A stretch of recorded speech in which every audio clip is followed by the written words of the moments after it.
ఎందుకని మా ఊర్లో పొలం పని చేసుకునే బెస్ట్ దాన్ని చూసే బదులు పొలం పని చేసి వీడియోలు తీసి పెడితే కూడా ఇచ్చేలు వస్తుంది. నాగార్జున గారికి మళ్ళీ చెప్తాను, వాళ్ళని తీసేసేది బెస్ట్.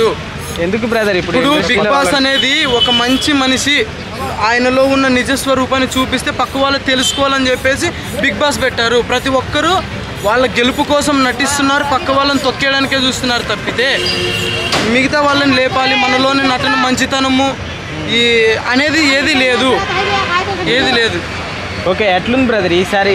మళ్ళీ వైల్డ్ కార్డ్ ఎంట్రీ 12 మందిని తీసేసి వేరే వాళ్ళు 12 మందిని పెట్టాలని కోరుకుంటున్నాను. కొంచెం పేదవాడిని పెట్టాలని కోరుకుంటున్నాను. ఫేమ్ ఉన్న వాళ్ళు ఉన్నారు కదా, ఫేమ్ ఉన్న వాళ్ళు ఇప్పుడు మొన్న ఒకటి మాట్లాడాడు బిగ్ బాస్ గురించి, వల్గర్ గా మాట్లాడాడు. ఎందుకంటే డబ్బు బలం ఉంది కాబట్టి బయటకు వచ్చి ఇంకో ఛానల్లో కాకపోతే సొంతంగా యూట్యూబ్ ఛానల్ పెట్టుకునైనా మీడియాలోనైనా మాట్లాడి డబ్బు సంపాదించగలరు, లేకుంటే వాళ్ళ తాతలు వస్తుంటే మాట్లాడతాడు. అదే పేదోడైతే మాట్లాడు. పేదోడి పద్ధతి, సహనం, గొప్పతనం, పేదతనం, మంచితనం అన్ని చూపిస్తాడు. ఓకే, ఇలాంటి వాళ్ళని తీసుకోండి, కొత్త పలిసిన వాళ్ళని కాదు.